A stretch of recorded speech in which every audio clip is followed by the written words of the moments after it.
good morning. Hi, Barry. Hi, Stone. I'm doing all right today. How are you guys doing?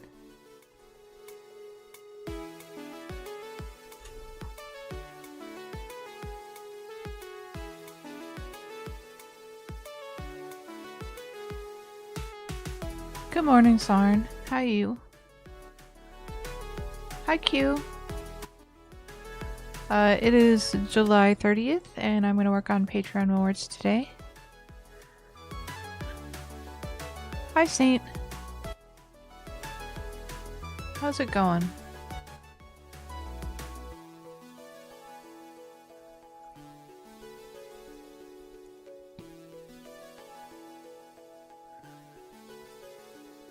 I really need to continue working on Spook's reward here.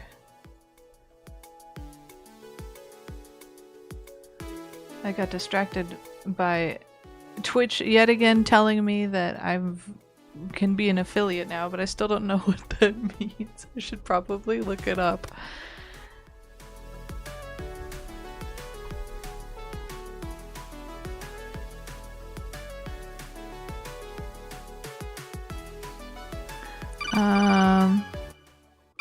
Oh, Pal World.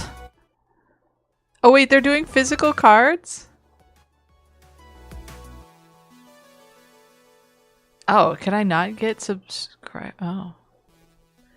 Yeah, I'm gonna have to figure out what I need to give to Twitch. I'm gonna run ads. Ew.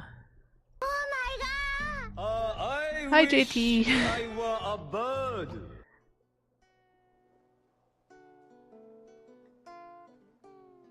Yeah, you joined really quickly, Stone.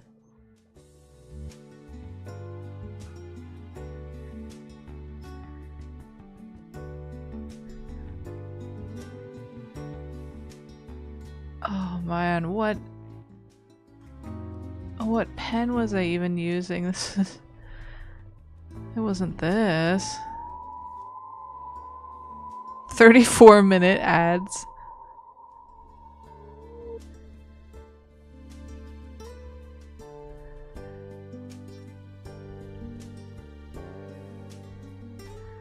It's that is a thing on YouTube.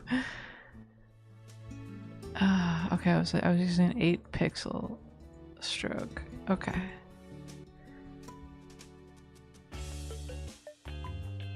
Oh right, I need my references up on the side for this one, so I can zoom in real close. Scrolling around my messages. There it is.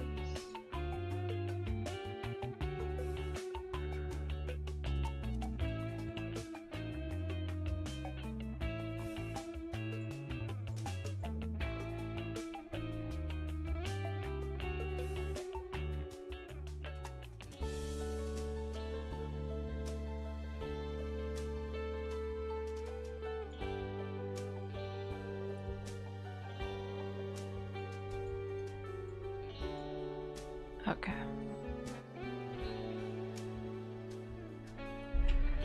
Alright, take care, Saint. I hope your work is merciful.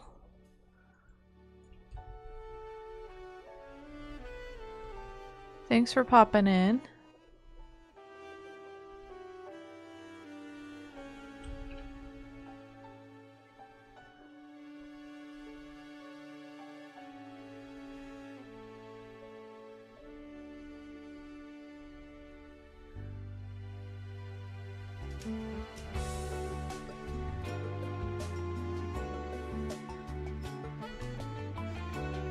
Oh, pitching down songs?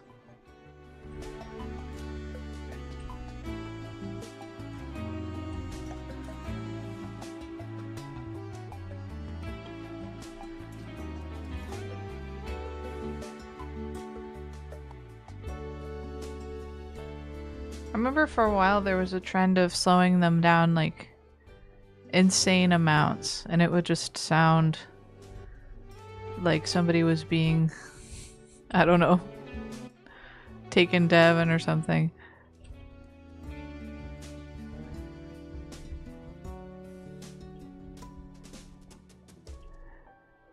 That's fun.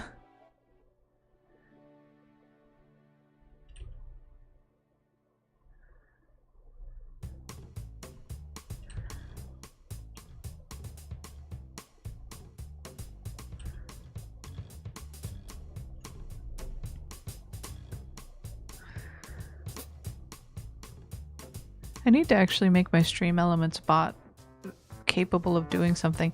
I keep trying to look up ways it could be functional, and none of them, it just isn't. It's not a very smart robot. It doesn't have access to a lot of data, which is probably good, but makes it not very useful.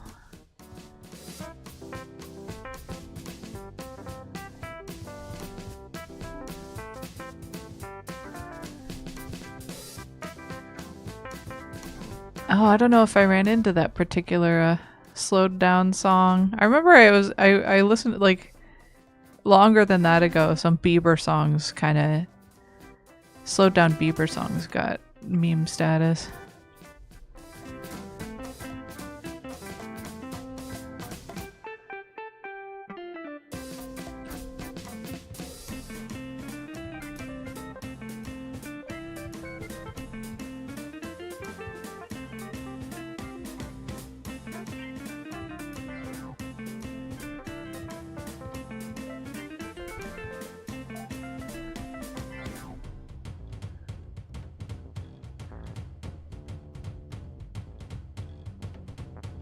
I've got a sticker for robots.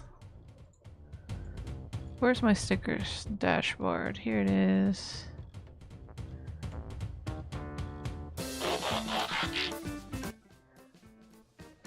You don't have to do capital letters. I don't type with them half the time.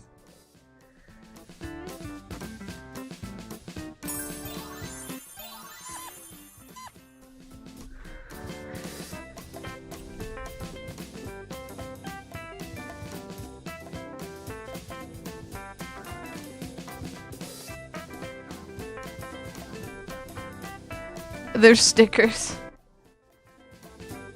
The sounds. There's an interface on Twitch, a plugin that lets people throw stickers over the stream that come with sound effects.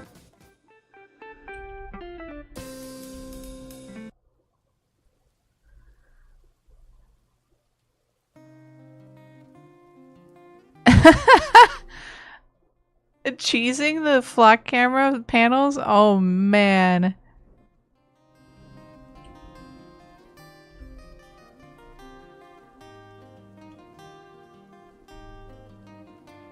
Yeah, there are a lot of different stickers. Some of them are custom ones that I added, and there's a whole ton of global ones that come with the plugin.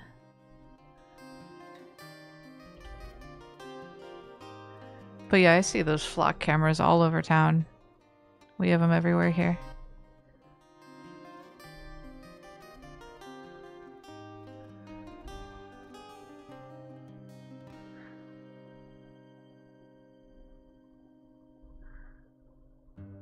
You what?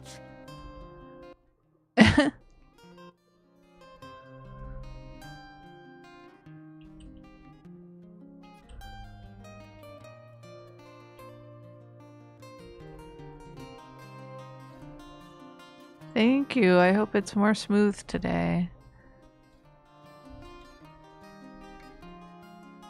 They're just public security cameras, but owned privately by the police usually.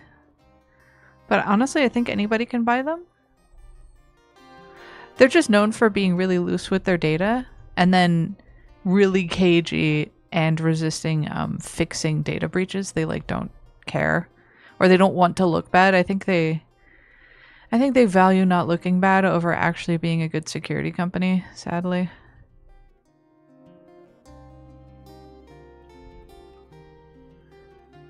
Twitch is definitely the one I struggle with more.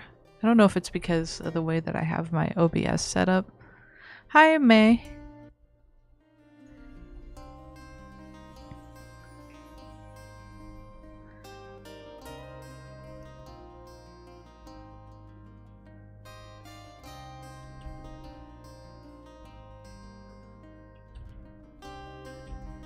basically a lot of data from flock cameras anybody can look at online.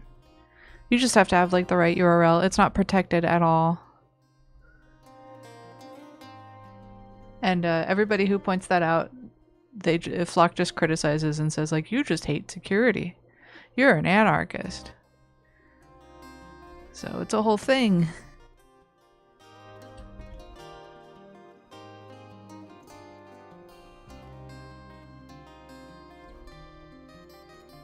Twitch basically is my secondary platform. I'm streaming to YouTube first, although YouTube is very sluggish compared to Twitch. So it might just be that Twitch is a little more unstable because it's so much quicker. Hi Portsane, how you doing? Classy didn't stream?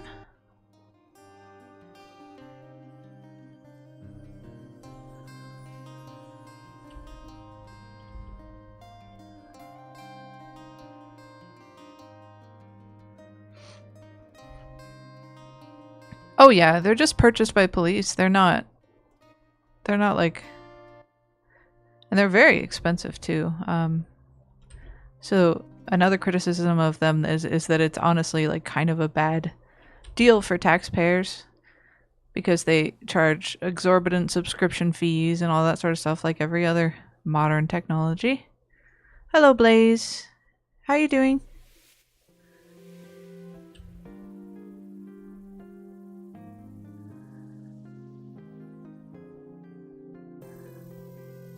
Oh, and Flock has made several mistakes, yes. There are people who've basically, like, been held for a long time even though they didn't do anything because they had a face that happened to look similar to someone who did something. You're hungry? Hey, can you get something to eat?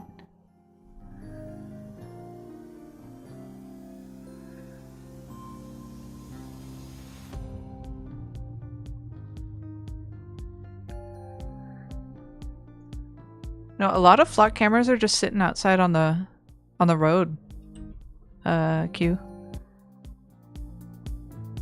Once you know what they look like, you'll see them everywhere.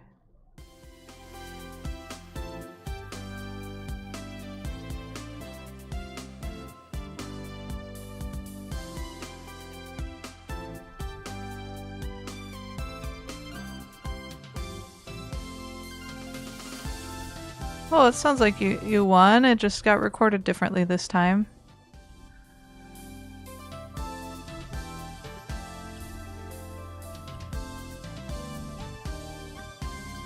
Ooh, fancy. DoorDash.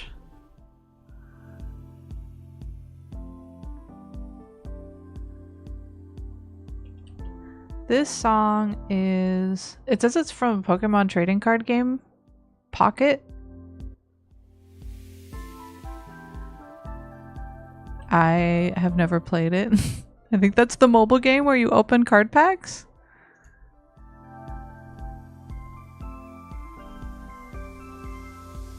Ah, it could be inspired by it. I have no idea.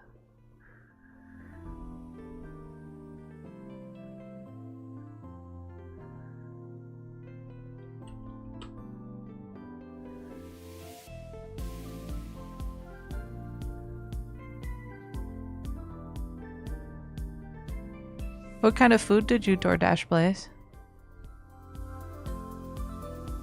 And also, I'm sorry that your friend got arrested, Mai.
Oh, it's been too long since I worked on this piece of art.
Oh, you sent a comment I didn't see? I kind of fell behind there for a second. Oh, my YouTube monitor's not loading. Hold on.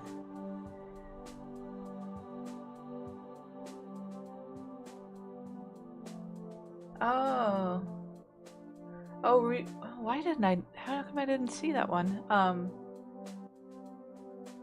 You got ads because of the music that was playing on my stream? That would be crazy. I don't know if I'm like causing certain ads to appear for people. That might be true. I went and I forced Google not to send me customized ads anymore, so I actually don't know what happens. I'm sorry if that's the case. If you're getting Pokemon Pocket ads because of me.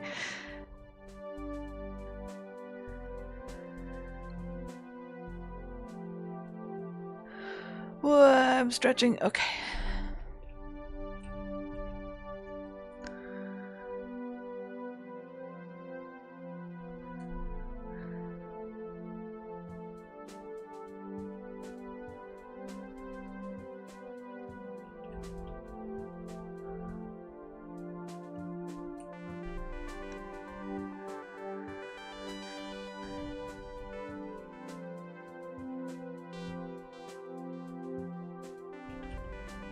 Yeah, I mean, I do believe you.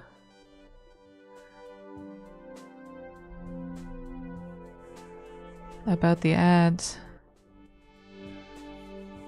Oh yeah. Oh no, I think my husband doesn't have customized ads off, and you can tell because we'll just like be having a casual conversation in the kitchen about something. Oh yeah, the other day I was like, "Hey, we have some ice creams. We have some extra tortillas. What if I make like an ice cream burrito for a treat?" And the next time we opened YouTube, there was like a Korean street food ice cream burrito with cotton candy video, and it's like we never searched anything like that. It's so obvious that if you're logged in on your phone, it's just constantly listening to you.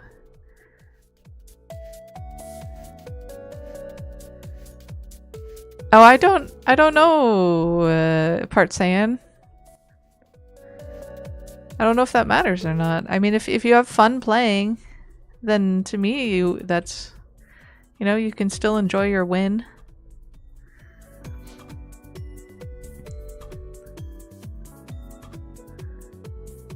Yep, everything's listening. I can't believe they used to be like, no, you're just being paranoid. You honestly can't trust what anybody says about technology these days.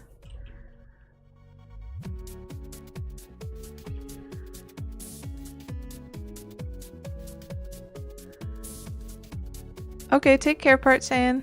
Have a good night.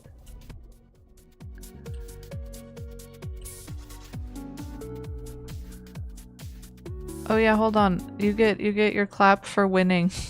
Even if it didn't go in the down in the books. Here you go. Yay! Yay! Okay, take care, Sarn.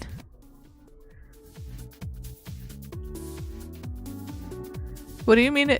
Have you had your phone or like your algorithm think that you speak Korean, Q?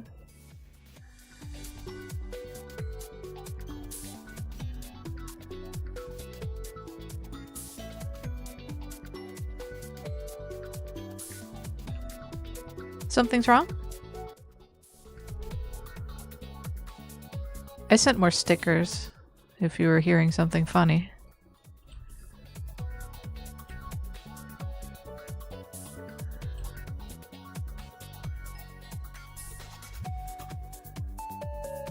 Four different languages.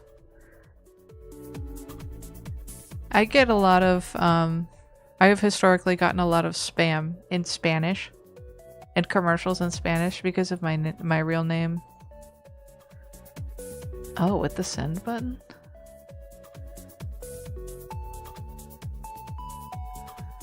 Well, I'm seeing your messages at least, for whatever that's worth.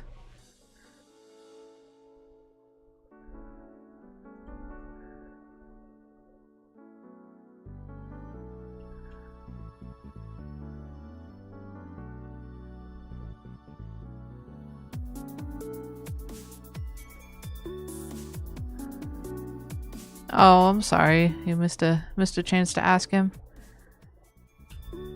Probably come back another stream.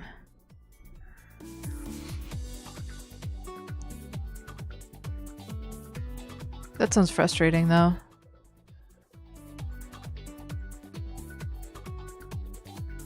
Alright, I'm going to...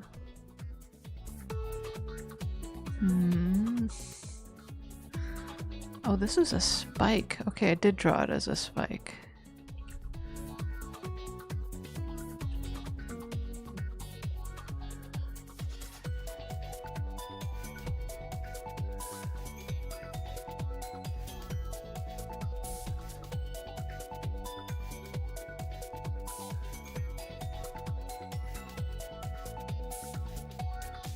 Is it a message you'd want to pass along?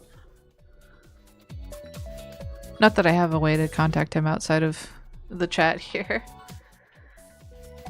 Technology seriously can be such a pain in the neck. And the derriere. It is all the pains, honestly. Oh, I'm gonna try and do the chains. I want to cheat. I want to cheat on the chains. Let's see. I lost my special effect brushes. There they are.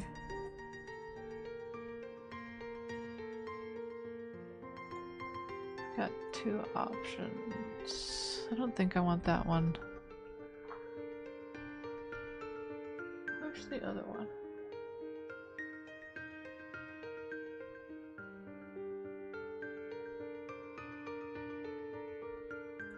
This one.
I have to do a weird layer conversion to make this work.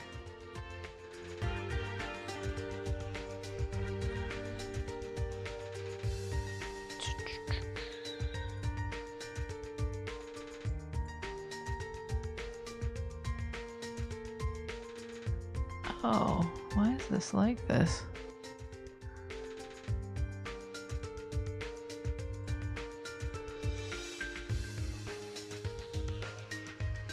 That'll do. You can't write long messages in the...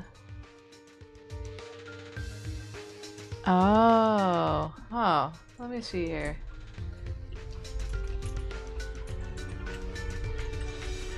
I'm testing by typing a long message myself.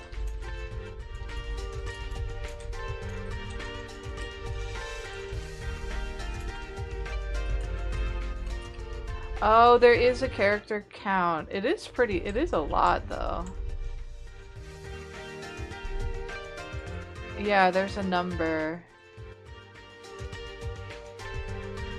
It's interesting, it only appears if you type sufficiently longly. It looks like it's maybe about 200 characters. That's when it refuses to send.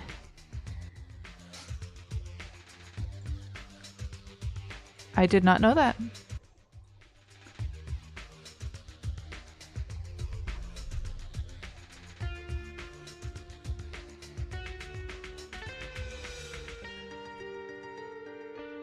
Can it be changed?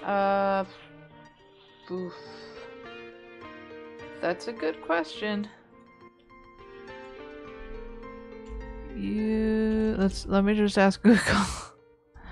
I do learn something new every day, especially about these streaming platforms. Change live chat character limit.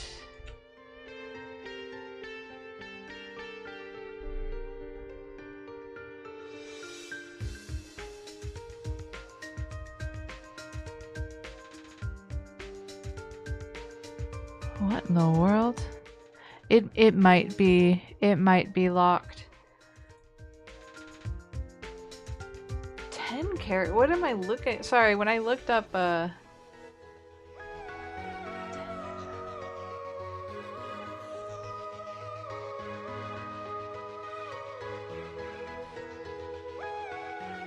every YouTube sticker is 10. Okay, so it's 10 emojis.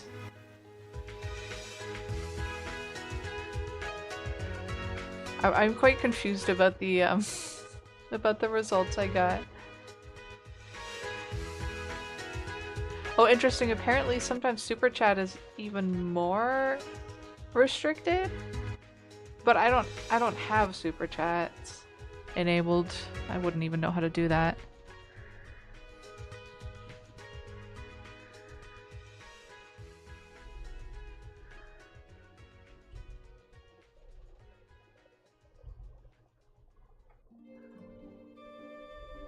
I'm glad you figured out why you weren't able to send some messages, though. At least now you know. You'll have to break them down into smaller messages.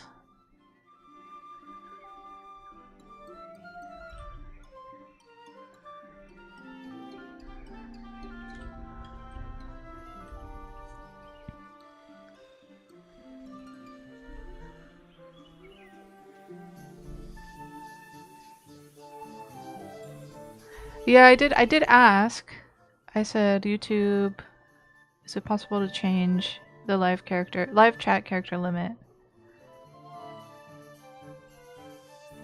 But I'm not sure that it is possible. Or at least I couldn't find a straightforward answer quickly. I'll have to look later when I'm not also trying to do my arts. Actually, let me write this one down. Let's see. The other notes I have written down, make geometry dash account. I did that. I can cross that out.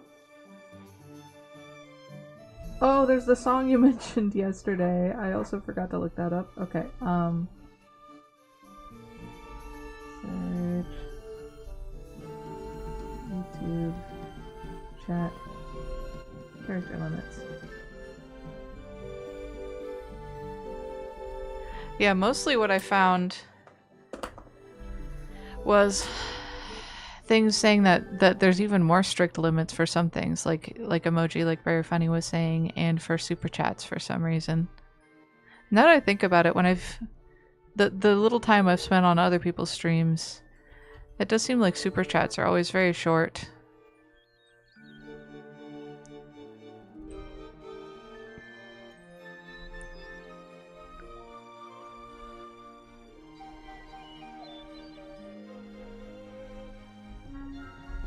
Bye, Barry. Have a good one.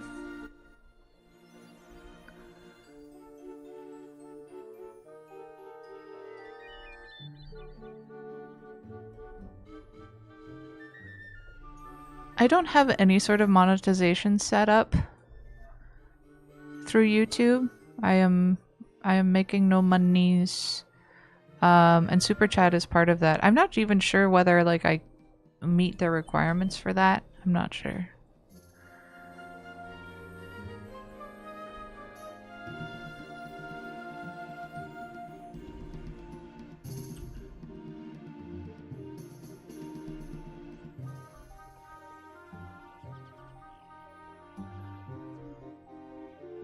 For me, streaming is really about just showing the humanity in my art. I mean, it would be nice to get some pocket change from it, but it's not my goal to make money from streaming. So I'm chill about it. It's no big for me.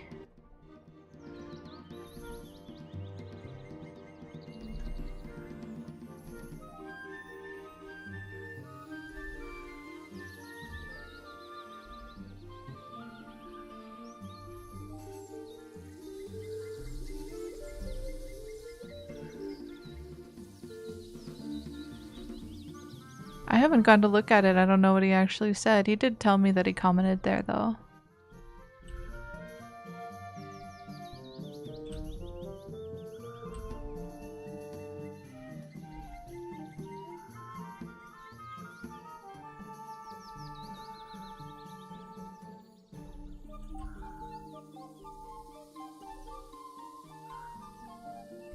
I won't lie, part of that is because I only have a few people who watch. I can't imagine being a big streamer and having like the messages just fly by. I can imagine that could be really overwhelming. There becomes a point where it'd just be impossible to keep up.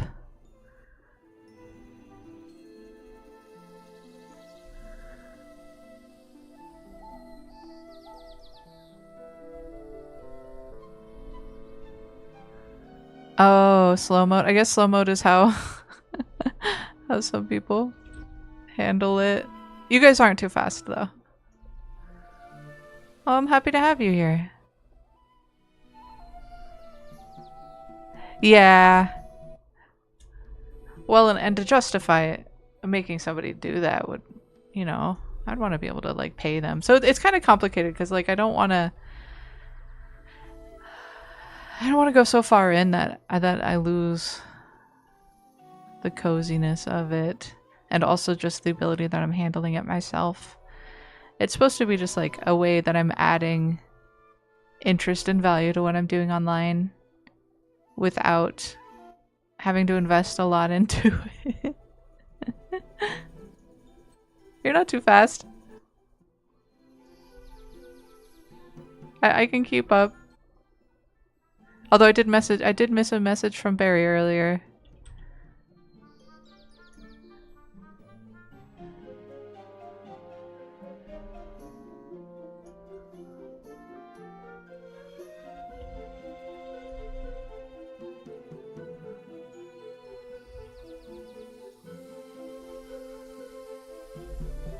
Oh, I said you're not too fast.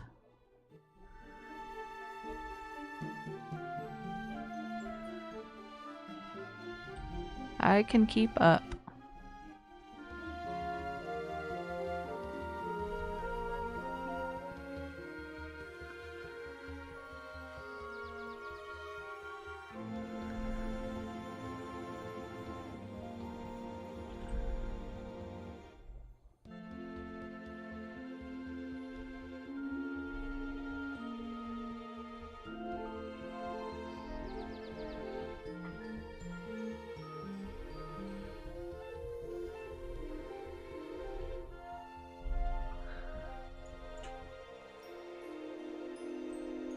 He did, Tortures.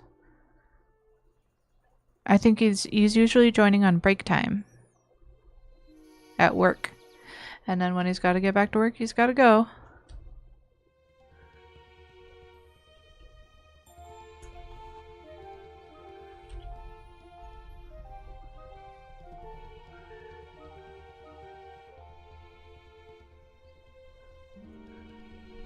I might have forgotten to say goodbye. But I'll talk to him again. Okay.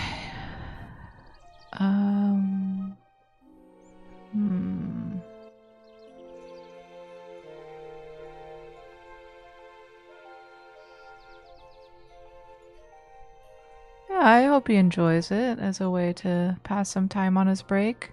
I don't know.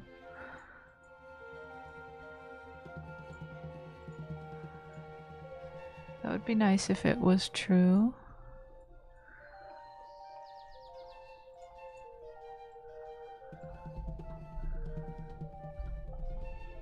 Oops.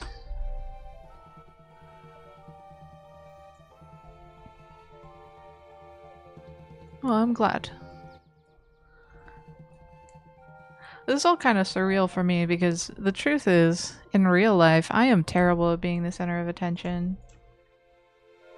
I hate it. Like, for example, on a social situation sense, I dreaded my wedding. I super looked forward to marrying my husband, and that part was great. But oh my gosh, the rest? So much pressure. But when I'm online and basically behind a mask, it's a little bit easier for me.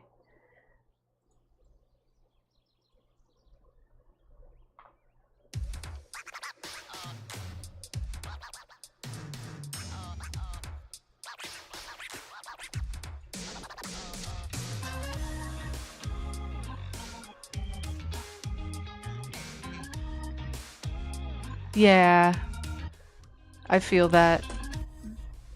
I get you. Same wavelength. Yeah, pretty much at the moment. There's some other people watching, and just you chatting.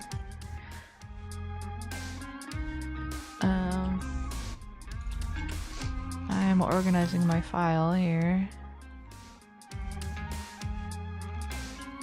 Okay.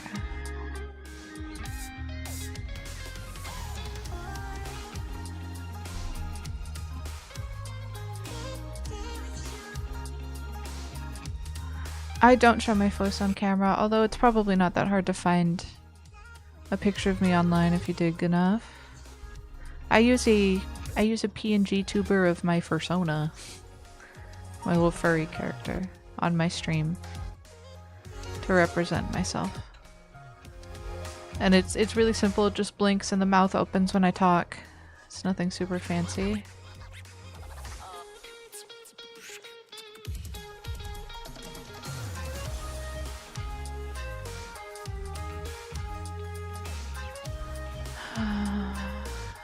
Let's see here.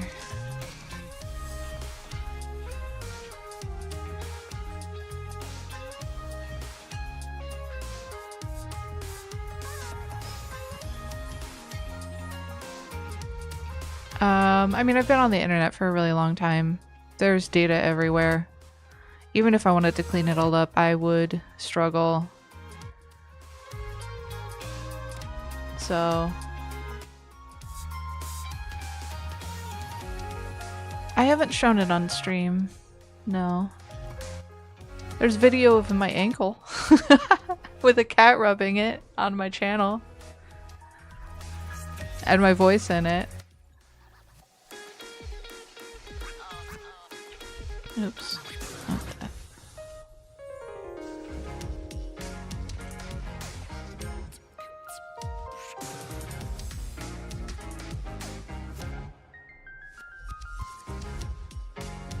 I mean, although all these voices have my... Sorry, the live streams all have my voice in it, so it's not a big deal.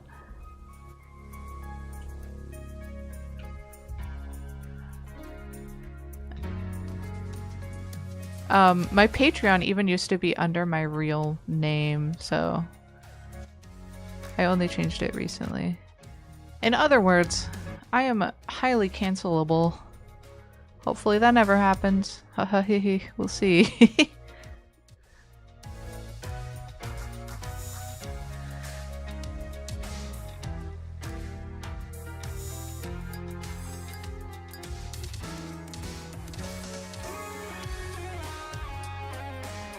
Oh, is there? I need to clean that up. Every once in a while, I'm testing something, or I have a connection issue, and it separates the streams into separate videos, and I go, oh boy, I better delete that later, and then I forget.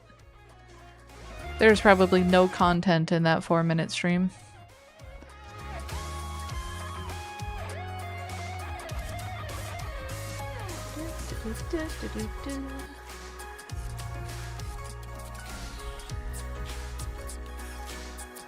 In other words, I'm an extremely messy streamer.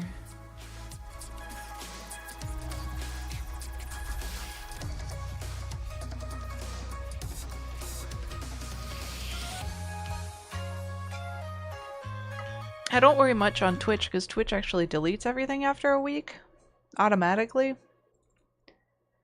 But I forget on YouTube it saves every single video. Which is cool because I can go back and like edit moments out of them if I want to. But I don't tend to do that very much. It's very time consuming. Editing is honestly one of the kind of heaviest time costs of doing this, because while I'm streaming I can work on my art.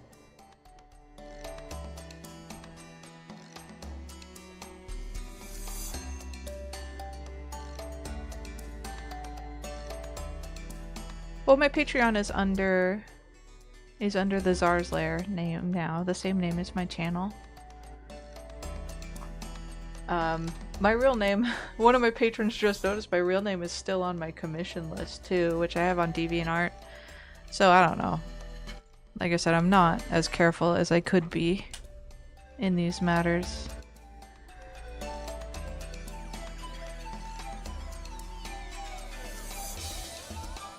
It's just one of those things where it's because I've been online since I was a teenager. It's been decades. I can't even remember where everything is in order to clean it up.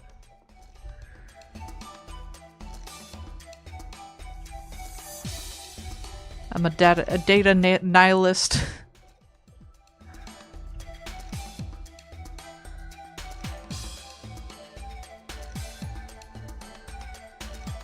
I'm curious what my real name is? I don't know if I'll say that on stream. I'm just saying it's easy to find.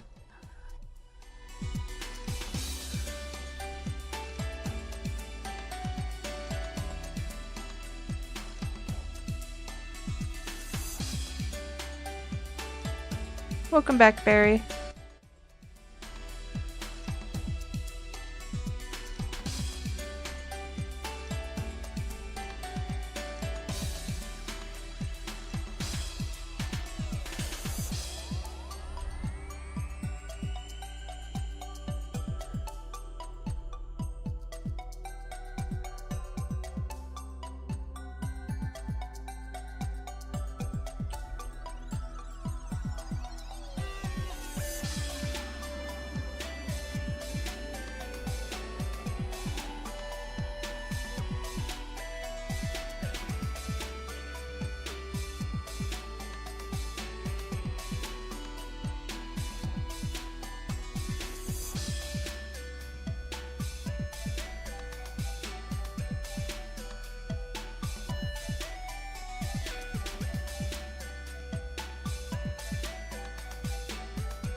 Well, I haven't had YouTube since I was a teenager, but my DeviantArt I've had since then, and I have most of my old posts on DeviantArt archived through their system, although it's becoming increasingly hard to find the archive. But there is a few on there, like crayon drawings from when I was a kid, from when I was a teenager. But there's nothing like that on YouTube because I didn't have a YouTube account for a long time. I only started streaming fairly recently. Before then I just had like a couple cat videos and random things on my channel.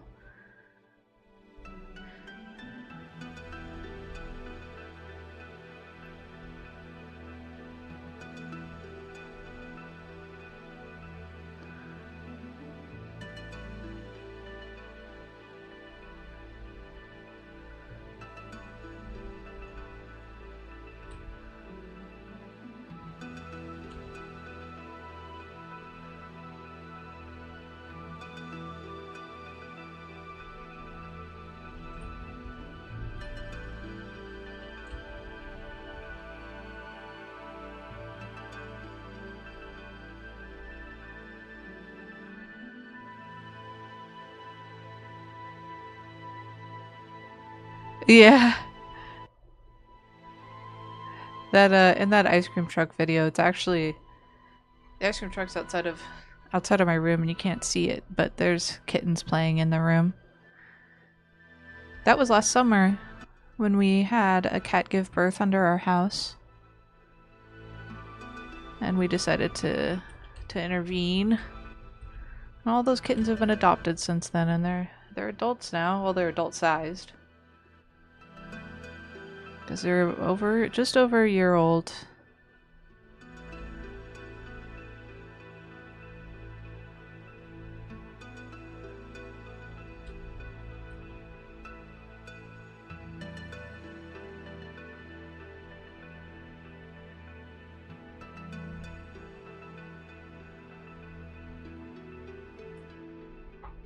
Let's see, I need to get another reference.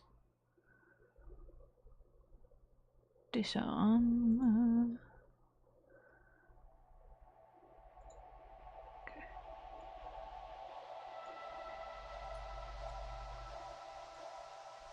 Oh yeah?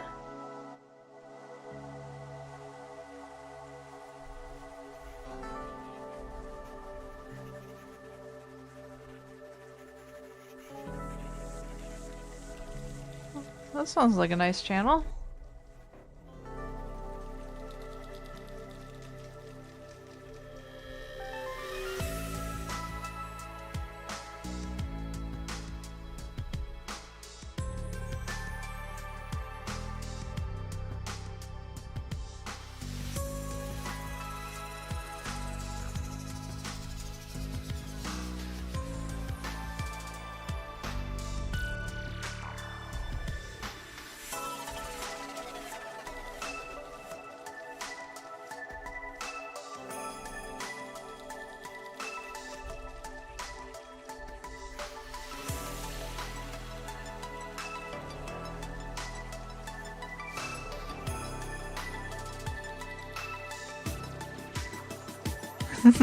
That's alright. I mean, sometimes I just fall silent and focus on my work, which isn't great stream material, so I kind of appreciate it.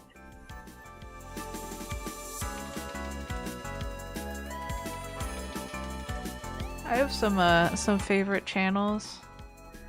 I really like Tasting History is a good one. I enjoy, I think it's the Thought Emporium? Let me double check.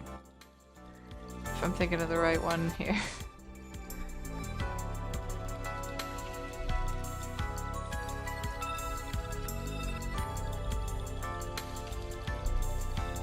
Yeah, the Thought Emporium.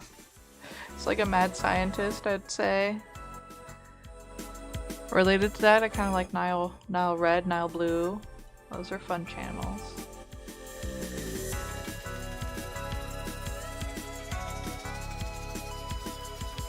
And some people don't like clip compilations, but I'm a daily dose of internet person. Sometimes I don't end up with a lot of time actually to watch YouTube just like for fun, just whatever I choose. So sometimes like the only thing I watch for just for fun on my own all day is like a daily dose of internet video.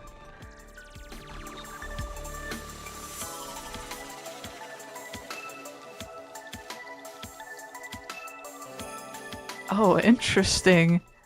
That sounds like an interesting set of channels. Is the scammer channel like a scammer catching, a scammer baiting type channel? Because I do watch that sometimes, I have to admit.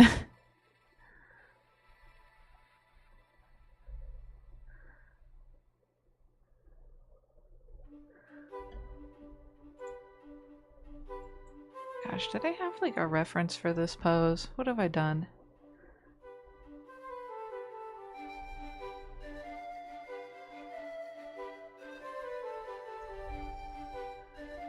Oh, scam baiting, okay.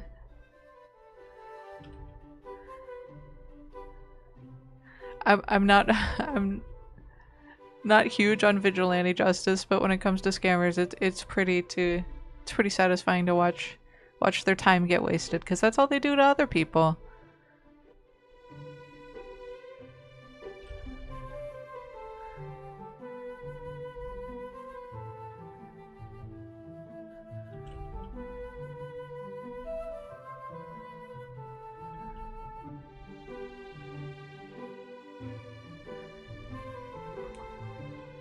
I am not used to drawing super skinny characters. This is somewhat challenging for me. Okay. Let's see, how does this outfit look?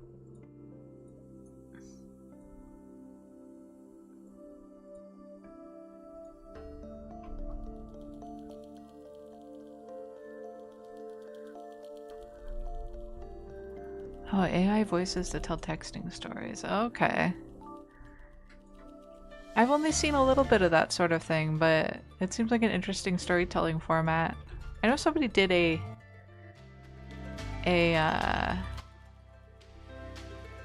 like a whole horror story using that method of storytelling, like a horror story in text messages.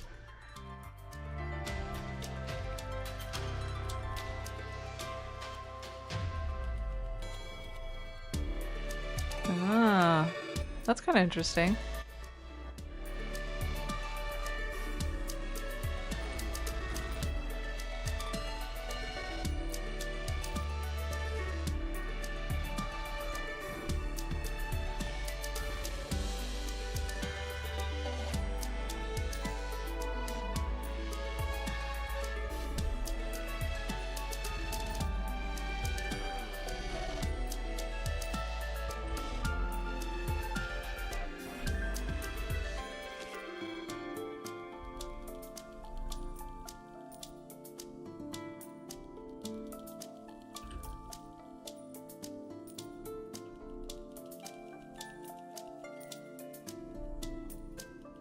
Oh, that's a fairly new channel.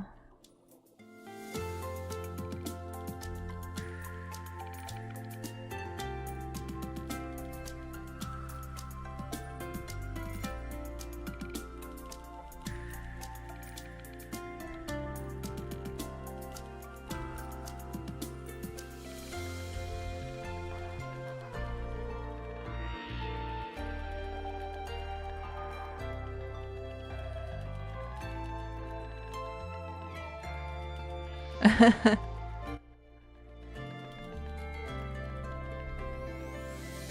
alright. Like I said, a lot of time I'm just silent, so...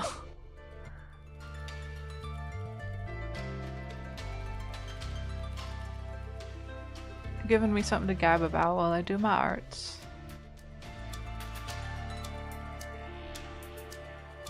I saw your messages too in Geometry Dash, Barry. Thank you again for showing me where I could put my links.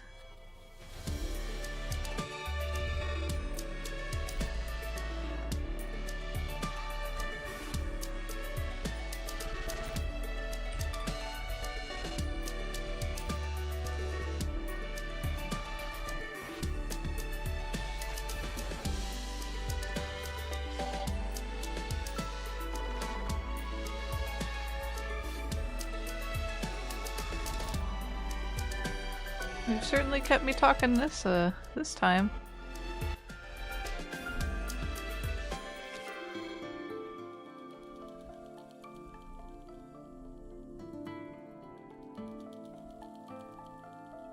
Barry's been showing me how to play Geometry Dash.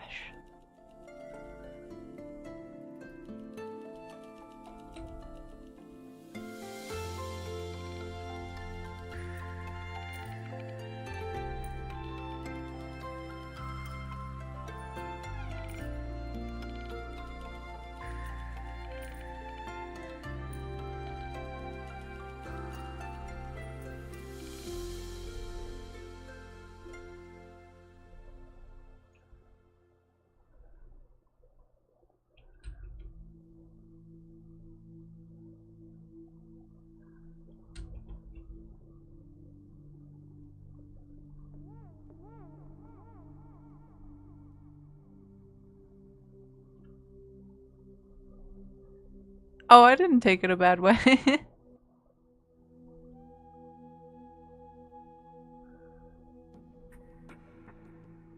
Oh, thank you for checking on my links. Yay. Now I'm all cross referenced. Oh, I see. This is the bottom of a tunic. I'm getting confused looking at my art. Okay.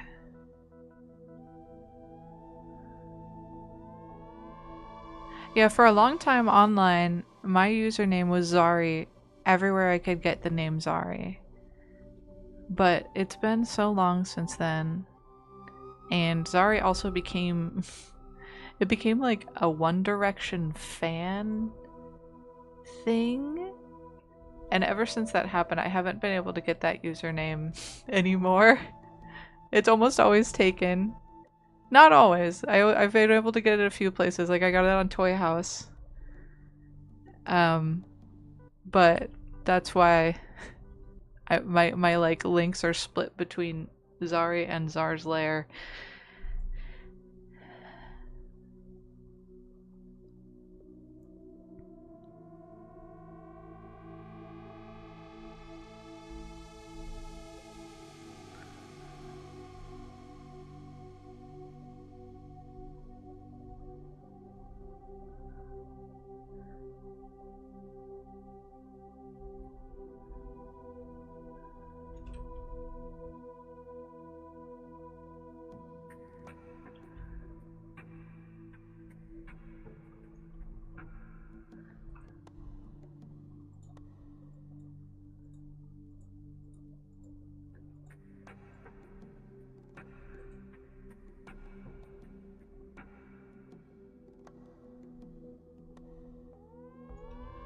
Oh yeah. Yeah, no, a lot of other people use that name online now, so no. I'm not actually popular.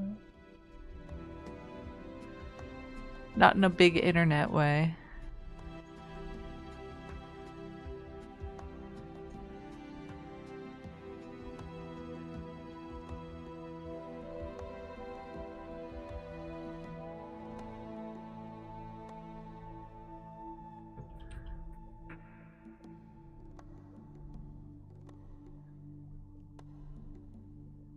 I have an overlay over my art program that I'm using that I load Twitch and YouTube chat into.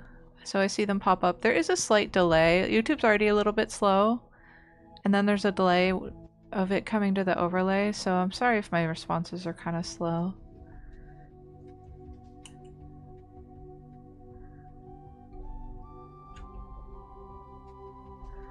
I need to see the back view of this. How is it? Alright, it's just like meaninglessly clinging. Maybe I made it a little too high.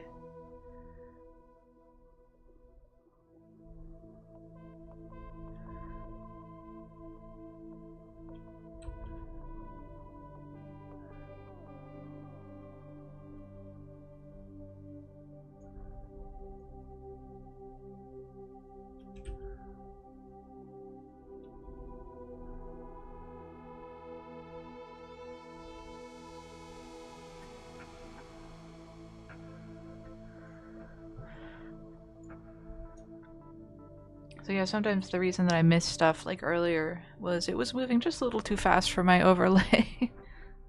And it filled it up.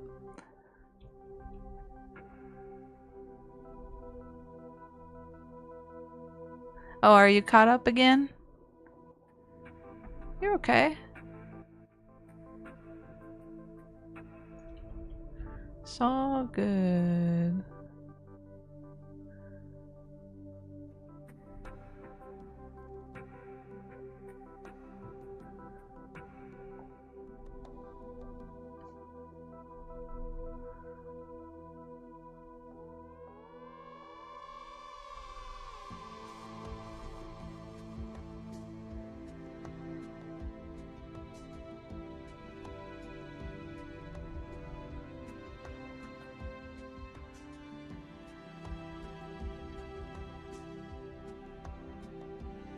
You're so back.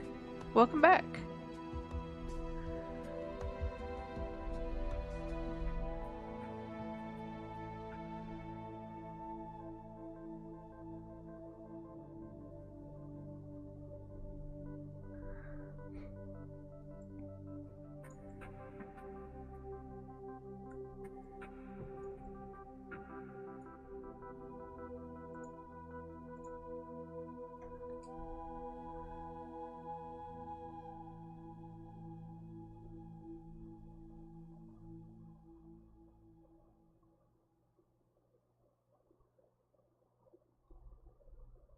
Yeah, I did see you say. I did see you thank me.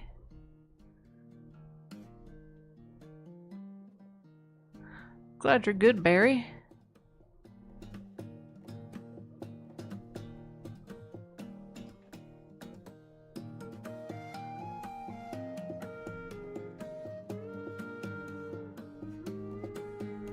Oh, I see now. I swear I'm not trying to trick you into chatting more.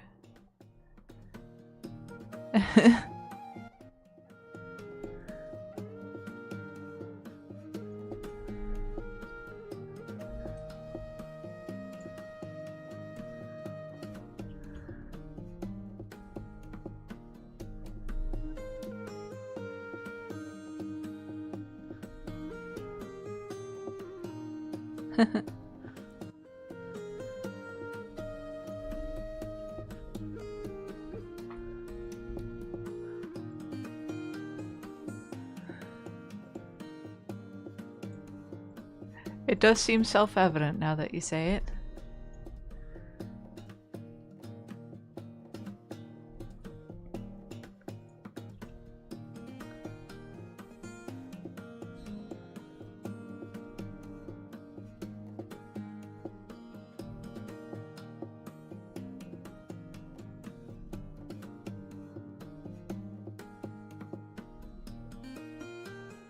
You gonna remove your messages?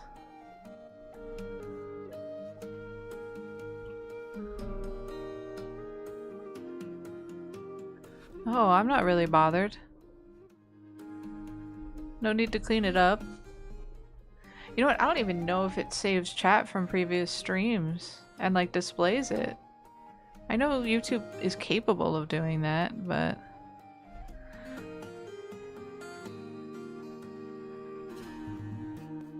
No reason to feel self-conscious about it. It's what chat is for.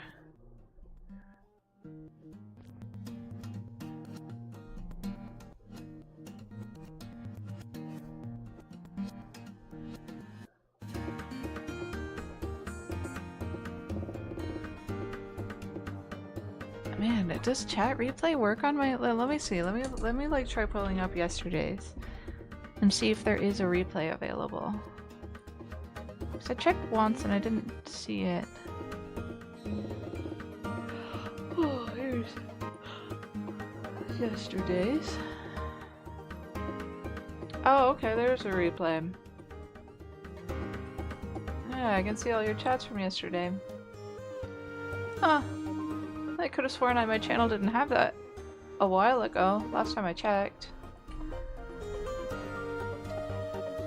Maybe I gotta upgrade or something. I don't know how it works.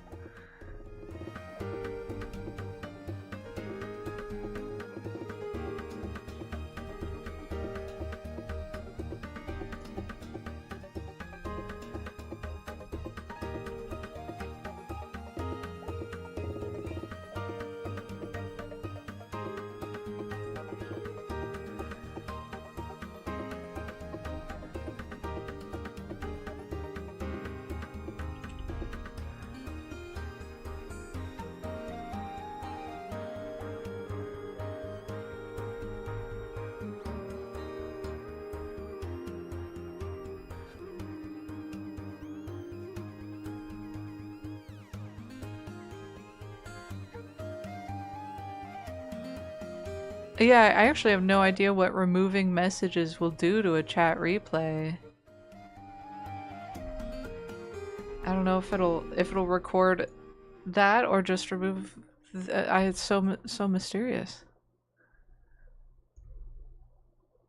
I think this is supposed to be a tail. I don't even know what I'm drawing. There's a lot of flippy flowy things on this outfit. I'm having trouble figuring out. Oh, they're attached to the... Okay. I'm looking at this reference and failing. I thought that these parts were attached to the arms, like the cuffs, but I think they're actually attached to this. Okay. Doing some experimentation.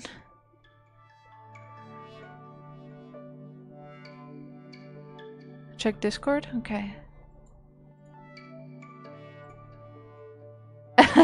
That's totally bizarre. May sent me a drawing that she did. I see it.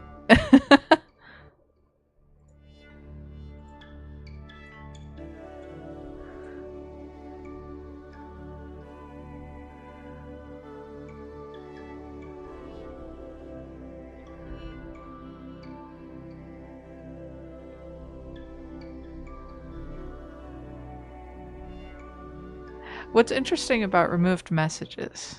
Let's see, where's my YouTube? Stream monitor.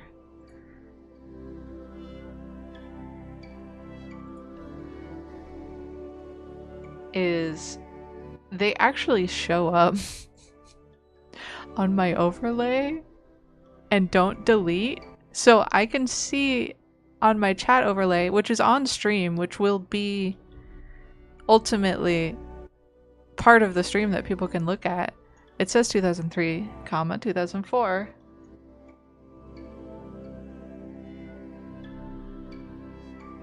Oh, an alarm went off? But yeah, but then when I look at YouTube, I can't see that comment because it was deleted. It's a little odd. My overlay is accidentally getting around people's ability to delete messages.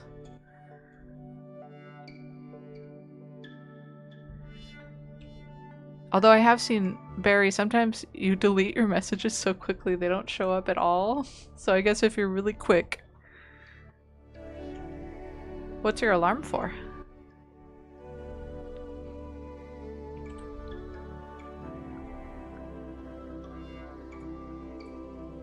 I'm buried in tabs over here.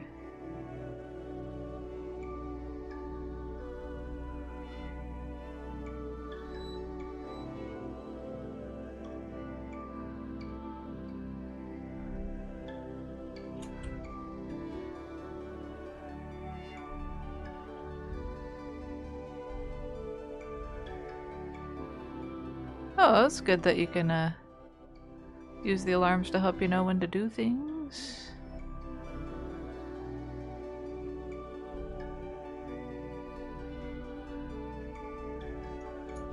That's fair enough. Yeah, you're allowed to remove your messages.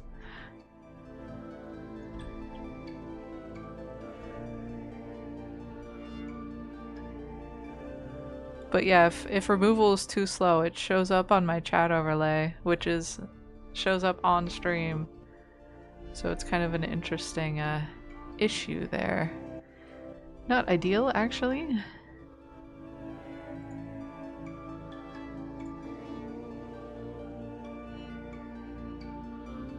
Oh, it starts at 10:30 for you. Okay.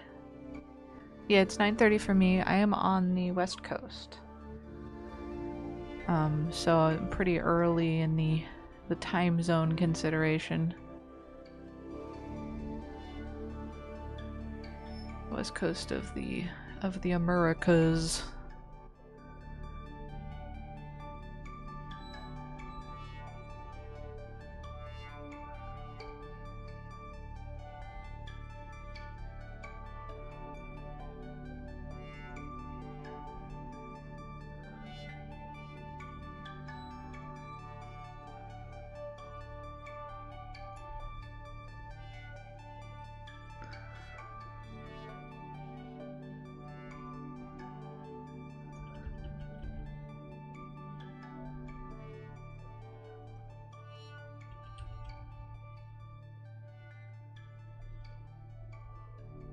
Yeah, for me right now it's 10:43. So for you it'd be 11:43.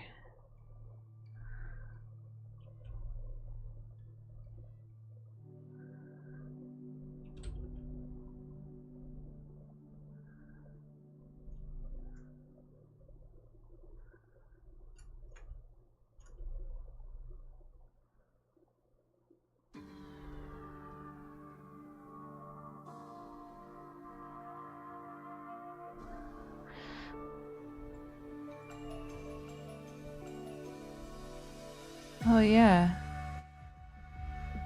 Well, and I think sometimes I have a viewer show up who I think might be in Africa. And it's nighttime for him. Or it's evening. I'm not sure the exact hour. So it's interesting. I tend to say good morning when I get on because I feel like I'm starting my day, but it doesn't work for everybody.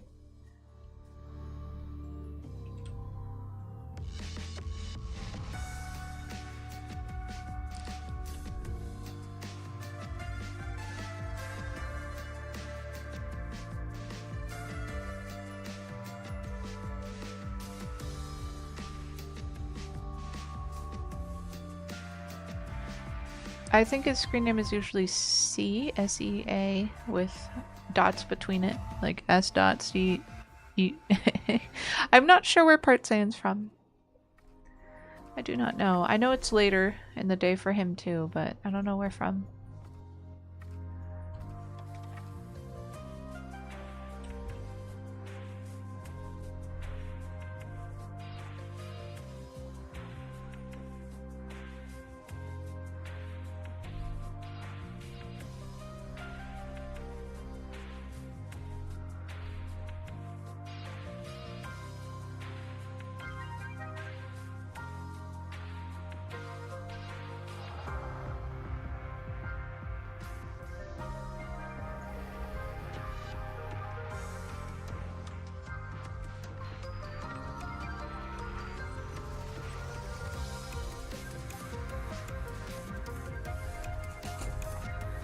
I want to make myself a little hand reference here.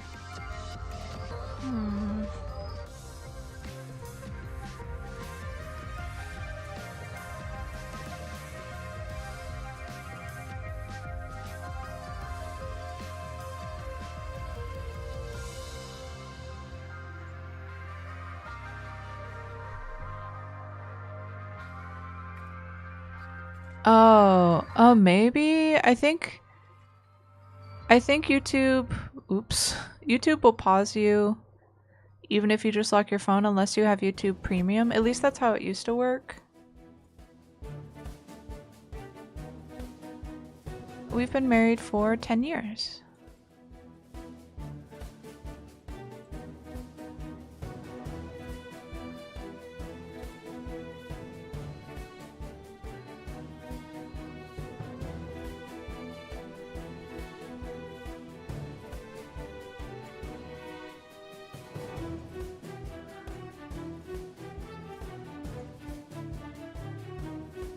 Oh, congratulations.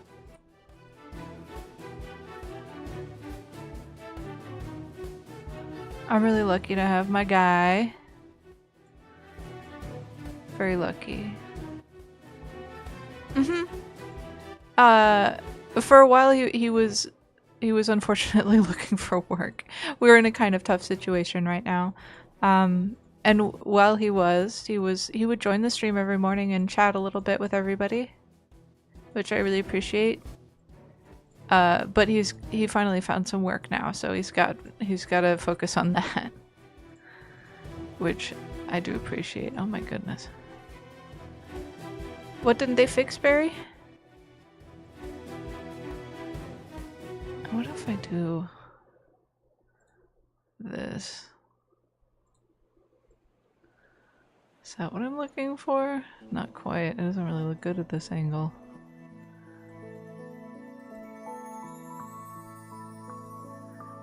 Well, and he was just chatting in the chat with everybody, like a viewer, not actually chatting out loud. Oh, yeah, I think it's a YouTube Premium perk in order to lock your phone and still listen. So I think unless you got YouTube Premium, you're gonna have to be content with catching up if you pause during a stream.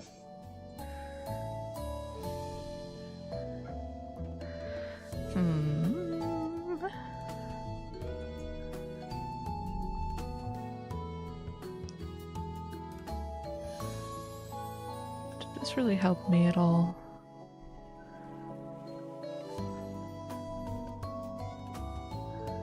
A little bit.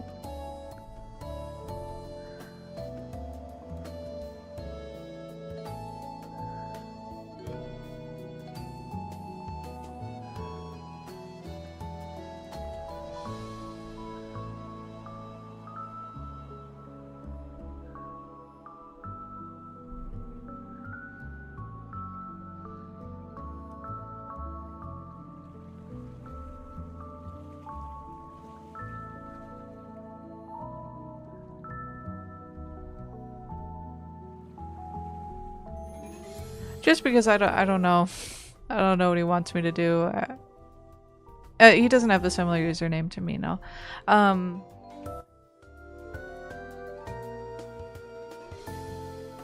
Oh yeah, I don't know. I don't know what'll happen if you try to do that stone. I imagine it'll just end up pausing the video anyway. But I'm not sure. You'll have to try it out.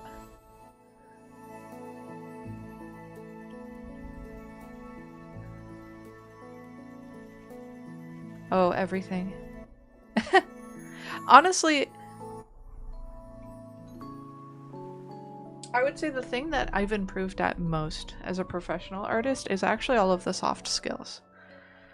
When it comes to the actual art itself, there's a lot of work I would need to do to really like reach a good level. But the soft skills have been incredibly useful and are very valuable in some instances. And by that I mean like the ability to work with clients, to walk people through the process, to make a distinction between what is my own work and what is, you know, the dream of the client and what I should expect to be able to control. Hi, sir. Ron wants fries. Meow to you too. Shall I just call you Fries?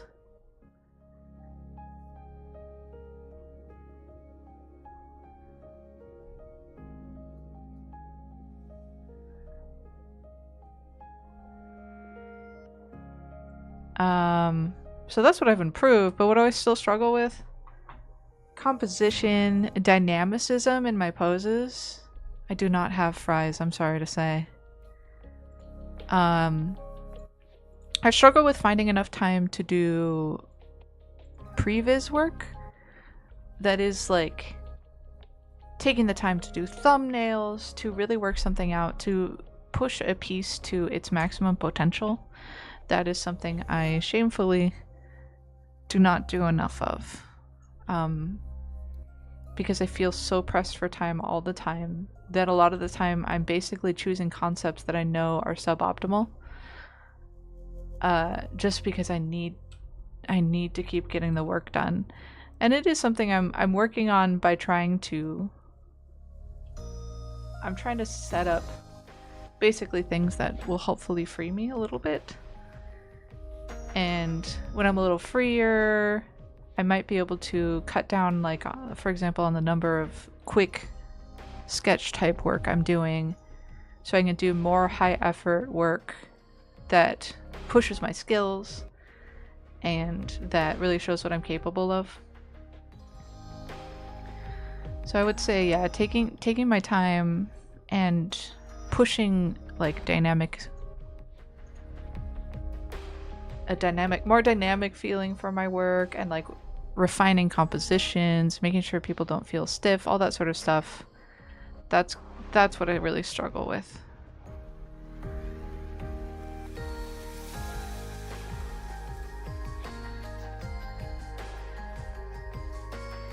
It doesn't work? I'm sorry to hear that.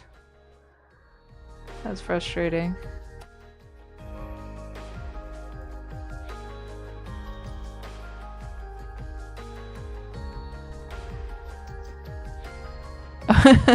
Hello, Zeta.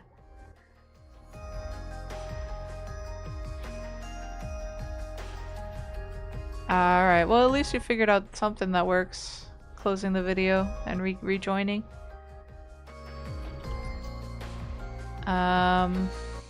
Something I love and hate. Am I allowed to say I hate everything? I don't like my tendency to overcomplicate and over-render. I really want to learn how to express more with less. It does not show when you come and go, or it might, but I don't see it in chat alone. What I love, something that I really like, is when people, sorry. Sometimes people tell me that I show them a new side of their character, and that really touches me. I don't know why.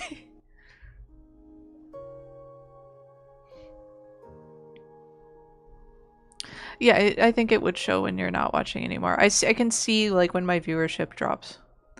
But yeah, I like that every once in a while somebody will tell me like that they love seeing like a more normal or like a softer side of their character when I do artwork for them. And that means a lot to me for some reason. A lot of times it'll be these really like adult themed characters, and the idea that I can like, I don't know, somehow give people insight into their own characters really moves me.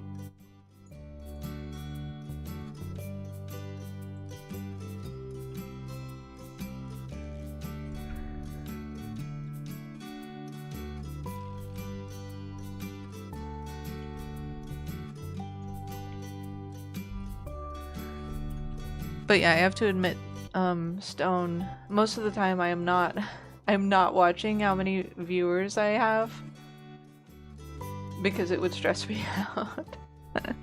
I don't know how to respond to that.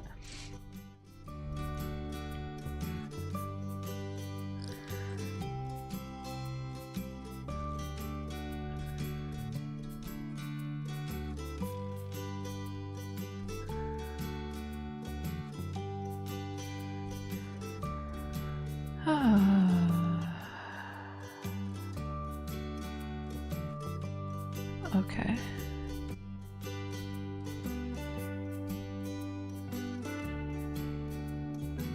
Sorry I got choked up. I just like don't talk about this stuff. My on Twitch is asking questions that I don't really talk about much.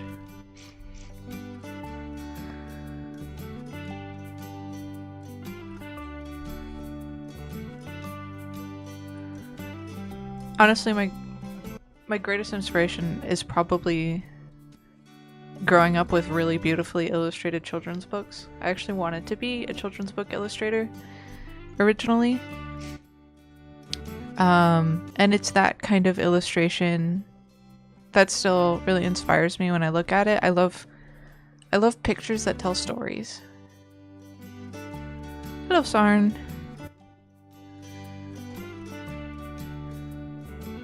Graham Base was one of my favorite children's book illustrators when I was a kid. I still have all my Graham Base books. I just am super charmed by that artwork. Here, I think I could probably pull up. I'm spelling his name weird. Graeme Base.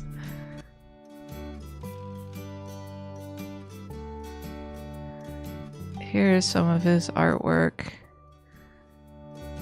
I love it. This is from he has an alphabet book where every page is like an alliteration and then an illustration based on the alliteration. So this one's diabolical dragons daintily devouring delicious delicacies. And it's just so full of charm. Obviously, I loved this page when I was a kid because it has dragons on it and they're eating desserts and it's just adorable.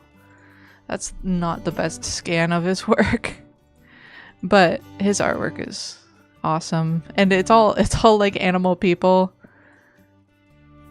I wish there was some more high quality. Hold on. He's got to have like a portfolio site. Wings of Fire? Is that a good book about dragons? Latest work? I haven't looked in a while. Animalia. That's his latest work. Animalia is the alphabet book. It's probably my favorite children's book. Does it have any of the pages in here? Just the cover? Anyway. Your brother likes it. The Wings of Fire. I haven't read those. Sounds fun. It's been a while since I've actually read through a whole book, if I'm being honest.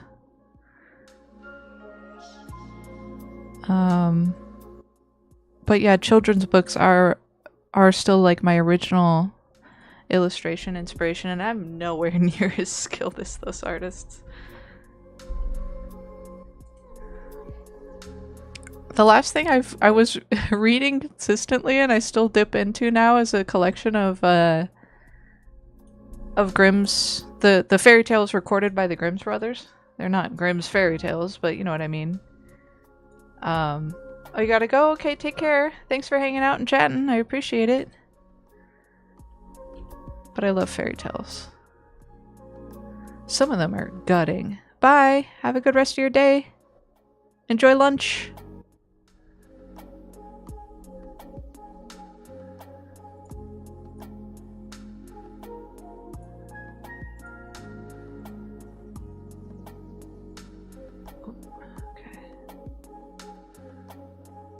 All right.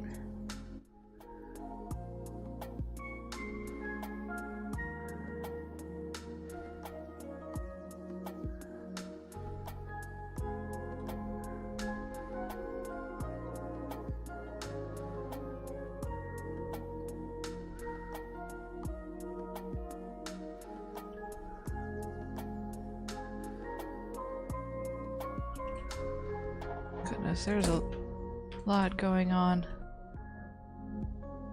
here.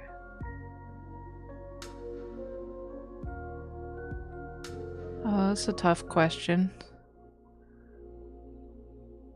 Thanks for the interview, by the way.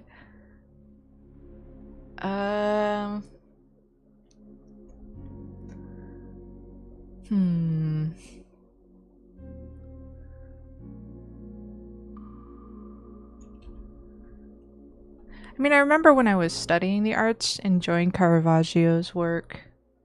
I guess you would be more on the classic side of art. There's a lot to love about modern art, but I can't say that any one artist has spoken to me especially. There is, let me I'm forgetting their name. There is one artist that did stun me. Dwayne Hansen. In a way that I can't forget. Is Dwayne Hansen. He does these hyper-realistic sculptures. And I was at the San Francisco Museum of Modern Art. And I walked around a corner. And I saw this guy. And like I was way closer to him expected, so I said, "Oh, I'm sorry, excuse me," and I walked away, and I was like blushing because I didn't know how I could accidentally get so close to somebody without realizing it. And I came back and I was like, "Oh my gosh, that's a sculpture."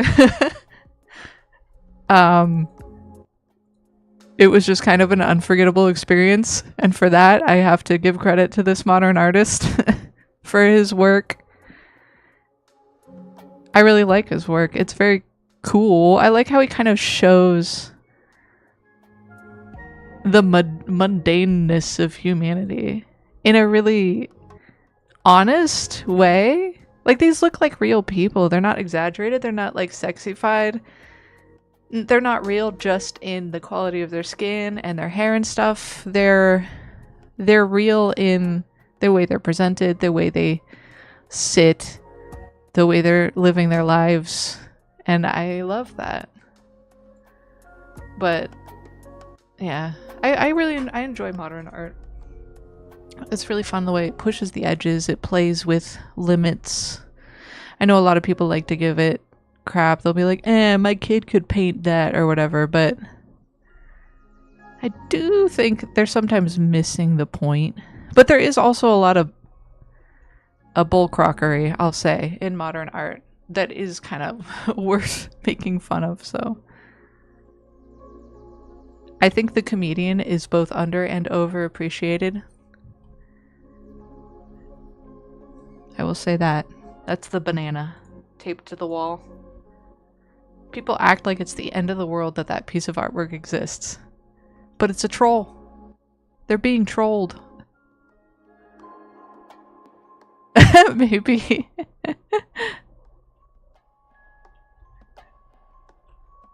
That's what it felt like in the moment. I didn't think it was a sculpture.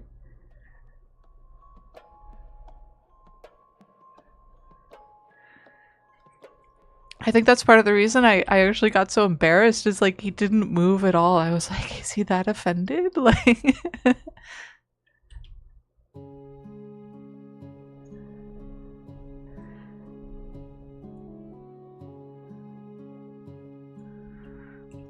these pants look way too tight. That is bothering me. That's better. Alright. Oh, Dolly is classic.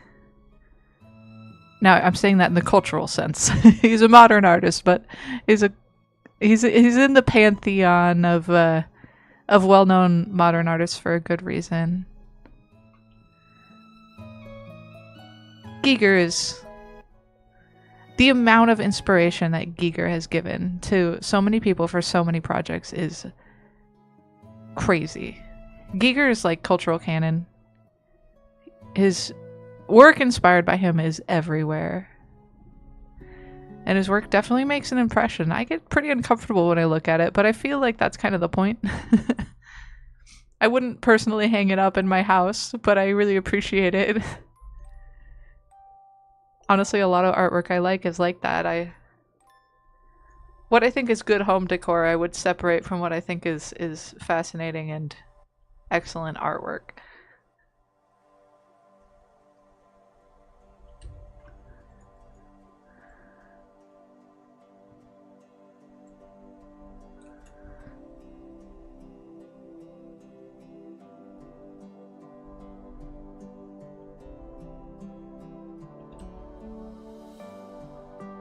I will say, if we're gonna go to like hyper modern art to the point of crossing over into commercial stuff, I'm really inspired by the Vanillaware games.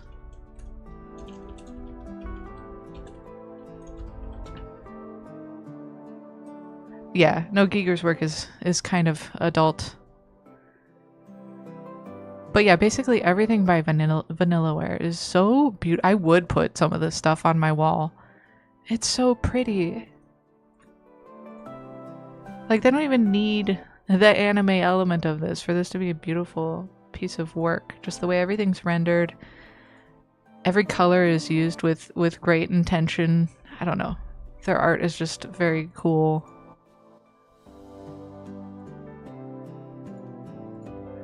I've definitely seen people who would put Giger on their walls, though. No shade, everybody's got their taste. It's just a little too spooky for me. This is pretty art, though. Maybe not this exact piece, but I would put Vanillaware game art on my walls for sure.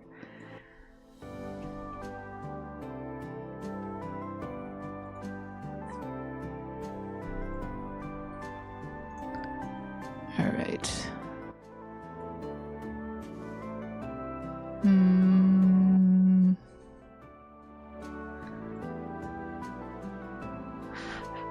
Okay.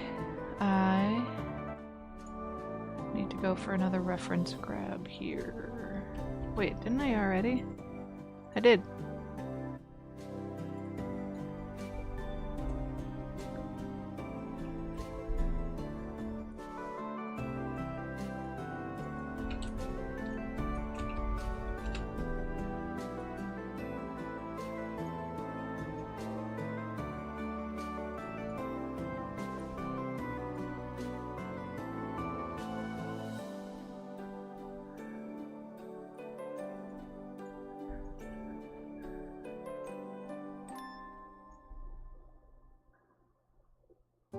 Yeah, you won't be too tough. What is art taught?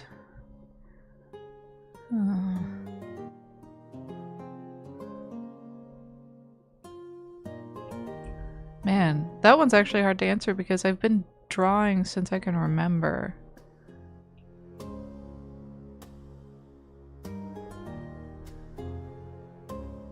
I feel like everything it's taught me has been indirect.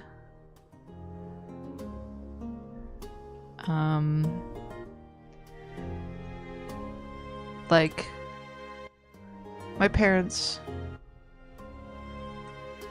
whenever I asked for like art supplies, basically the answer was yes. I might have had to wait for my birthday or something, but they always enabled me, which I deeply appreciate. And so, like, that taught me how to treat somebody with a genuine interest if you want to foster their skills, because that's what they did for me.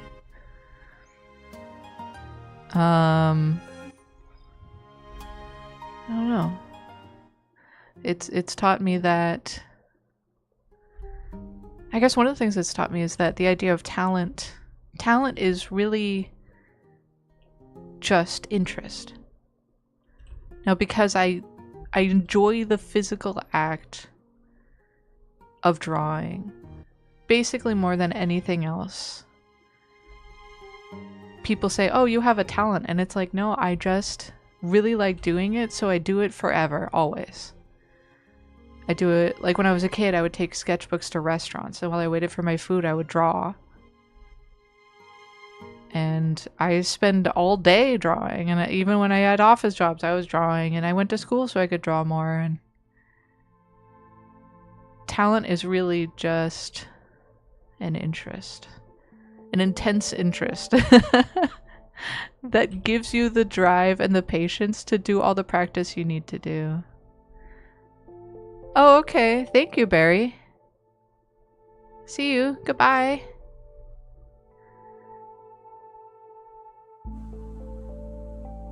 So I guess art has told me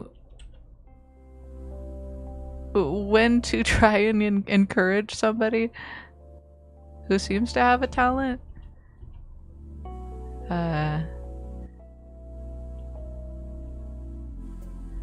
Seems to have the appropriate interest needed to do something.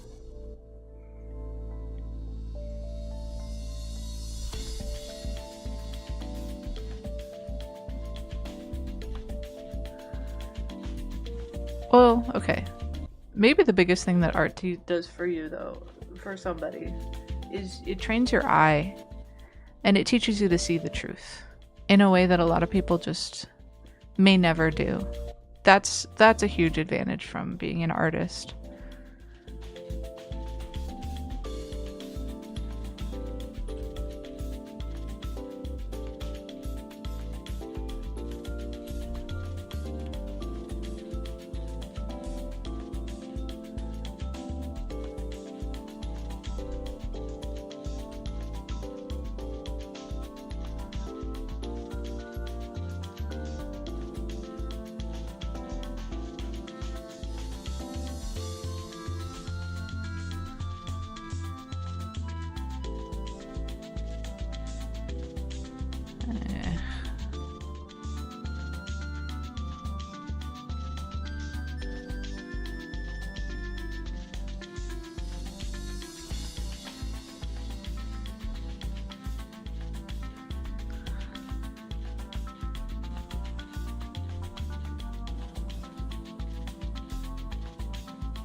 It has actually been kind of one of the maddening things about the AI era is I don't mind if people want to do their stuff, make their images, but people who are very prideful about it go like, see, I never needed you and all that sort of stuff, and then they post these images that just, they can't see all of the errors because they don't have a trained eye, but to an artist they just like, it screams at me with all these bizarre problems in it. It's a very frustrating experience to be like, no, you need help, but I can't tell you that because you're very angry. It's been tough dealing with that part.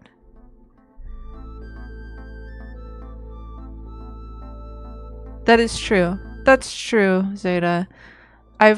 since I was a kid, I've had pretty good visual acuity, even though technically I need glasses. I'm able to pick out details a lot easier than some people, because that's something that's, I would say, probably biologically based to a certain degree. In fact, it could even have to do with the fact that I'm dyslexic. Dyslexia makes you... It can give you a visual problem with seeing the specific details of what's exactly in your, like, where you're focusing. But as a result, I think a lot of people who are dyslexic compensate by, like, forcefully improving their overall vision to make up for the lack of acuity in the focus point. So I think that has helped me be able to see better, and seeing well is part of becoming an artist for sure.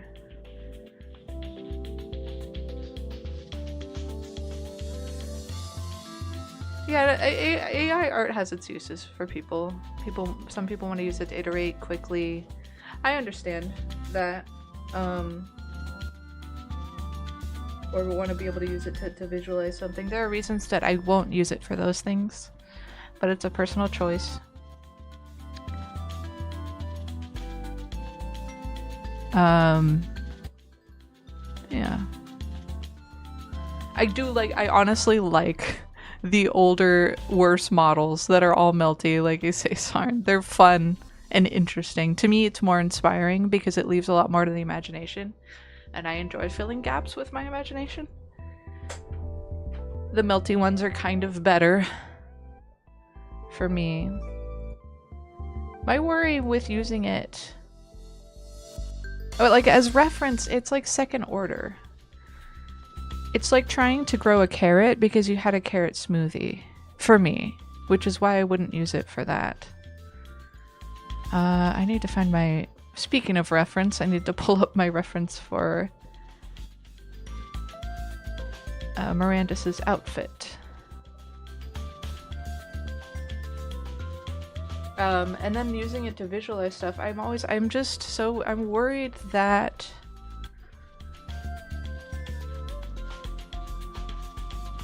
one might too easily take a suggestion from AI, and basically the work becomes more generic. But that's just sort of I don't know, it's a whole thing. Why I use a posing tool? I don't think that's to do with my dyslexia, really, no. I just do that because I don't want to get up and take a photo of myself. It helps to have a reference of a character's pose sometimes, although I try not to over rely on that tool, because there were times where I was in a hurry, so what I would do is I would make a pose with that tool, and then I would go and I would trace over the pose I made, and it made my work more stale, it made my work stiffer, it made my work look less like my own. And so now I make sure never to trace it, even though there's not really anything wrong with tracing a 3D pose if you want to, especially if it's one you made yourself. It's still your work to a certain degree. But yeah. Let's see, I'm reading your messages.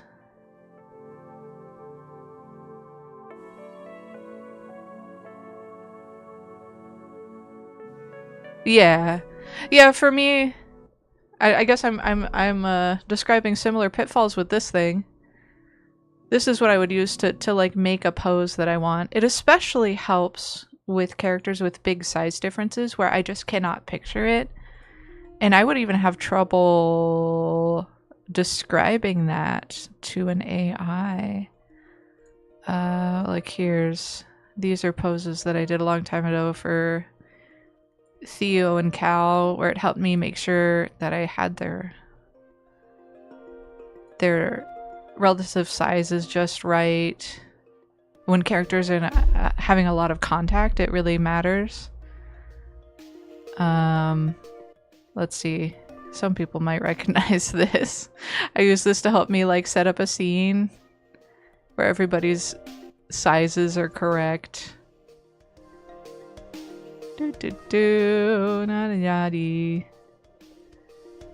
Anyway, these are so those other ones, those are where I was tracing over my poses more.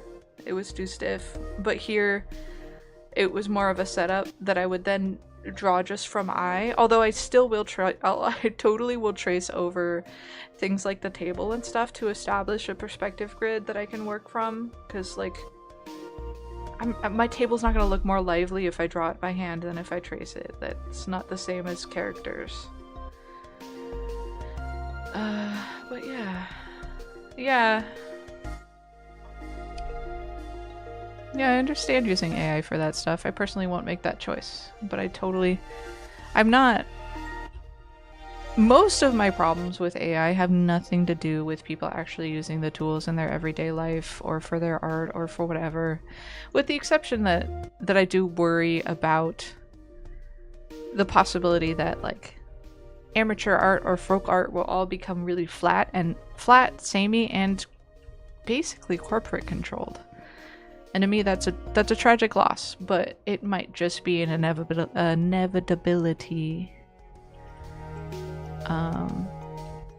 Because, like, even flyers, where it used to be like somebody with a Sharpie writing out information on a piece of, like, neon paper, you can say that was worse, but now flyers they all look like they're made with the same model of ChatGPT, and it's kind of a shame.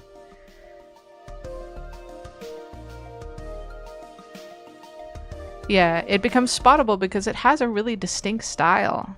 If you don't have a good artistic eye and know how to prompt away from its style, it ends up being really identifiable. And things will change. They've been changing drastically for years now. Every few months the situation changes. So maybe somehow that'll get taken care of or people will figure it out. I'm not sure.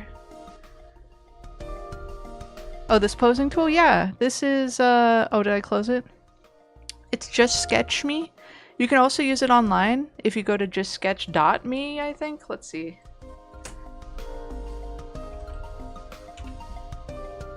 Justsketch.me. You can open the app in your browser. I do have, like, a licensed version. You can see it's just loading my cached information. I think you only get these, like, basic characters if you don't have the licensed version, but honestly that's all I use these days anymore, unless I'm really going for something hyper specific or I need help, like, I don't know, if I need to use the chubby guy or whatever. But Just Sketch Me is great. I use it a lot.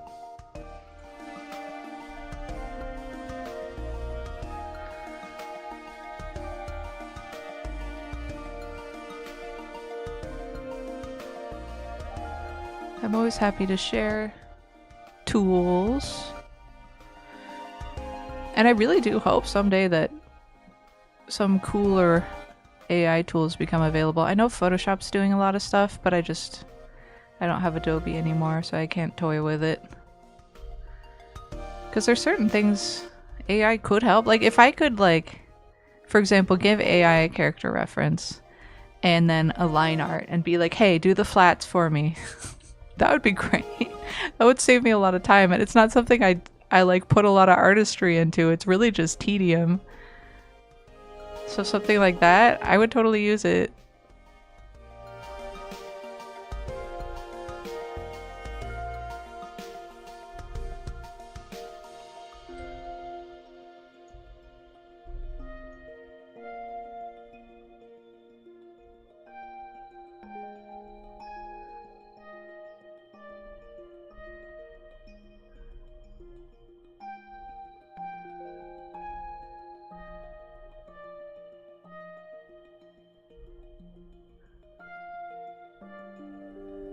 The newest version of Clip Studio, they've started trying to implement features similar to that.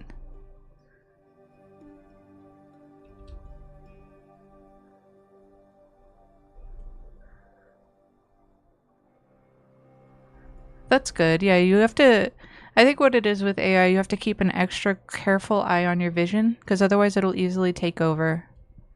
So it's a good thing you keep an eye on your vision. I tried, out of curiosity, feeding it some writing, And I didn't personally like anything it had to say about it, basically.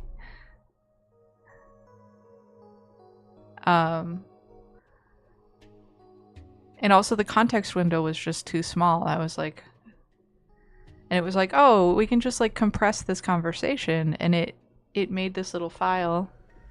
They're like, you know, send this, and the next time you want to talk about it, send me this file. And I looked at it, and it just wasn't enough context. It lost so much, so it didn't seem worth it to me. But using it for just a little bit at a time is probably a lot more successful for sure.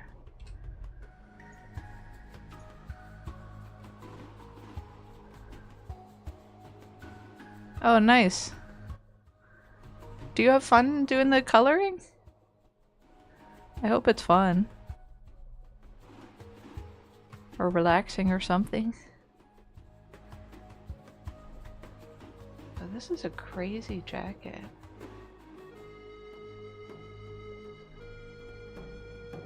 Sorry, I'm just staring at this reference. Look at this crazy jacket. There's a lapel that goes across and just kind of disappears into this hem that crosses over this lapel. But there's also a lapel on this side that ends here.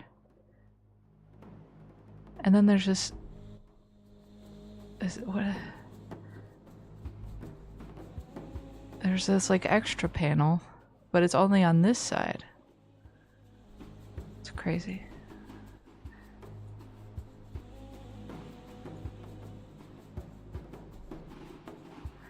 I'm glad you enjoy it. It's fun to see your colored version of stuff. I love the coloring book channel. It makes me happy that people like using my work that way.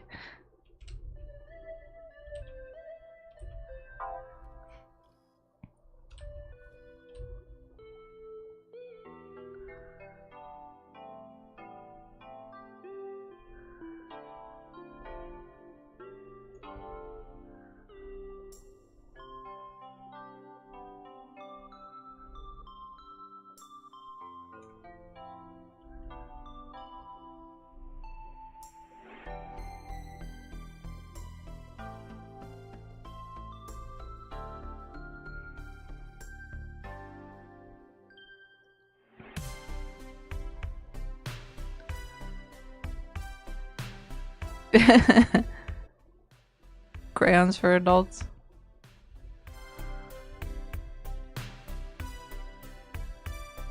I mean, that's basically what the coloring book channel already sounds like.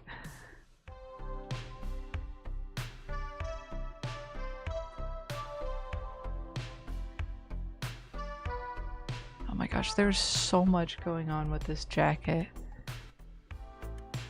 Let's see, okay. This down here. There's a vest that goes around here. And then there's a shirt that goes like down to crotch town. I think those both need to be just a smidgen longer. What? Where's my...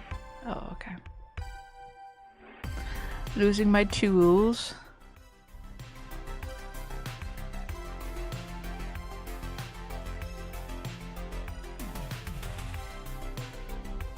This needs to be longer also.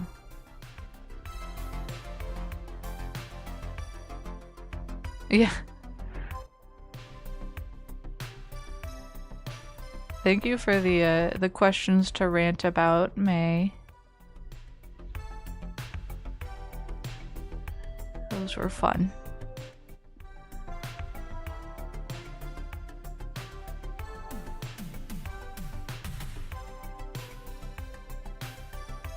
I mean, I'm sure Spook would understand if I chose to simplify, which I will be doing a little bit. Oh, I knocked my mic.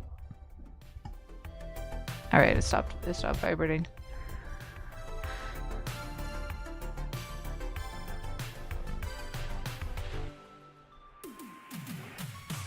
Oh, sorry, I just thought about children's books again. It's actually interesting. By the time I was done with art school, I was like, oh, thank goodness I didn't go into children's books, because they had gotten very political, which I'm not into the idea of like propagandizing your children via illustrated books. That just, I didn't want to have to do that to be a children's book illustrator. So part of me was like, phew, I mean, at least mobile games aren't political.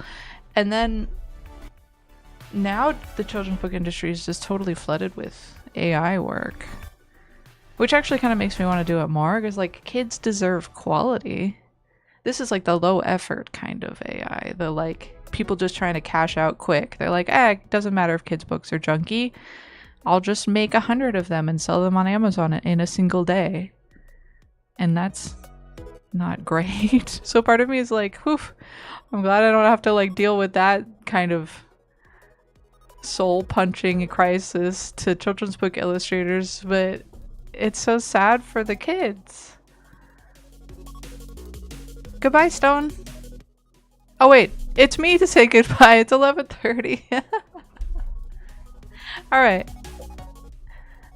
Take care, everybody.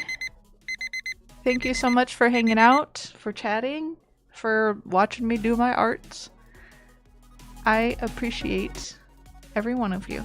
And I want to give a special thank you to my patrons, and an extra special thank you to Top Spook Terraformer and Kelsey, my super buddy pals, and then one more extra thank you to Sarnith, who does a lot for me, totally for free, even though he doesn't have to, which I really appreciate.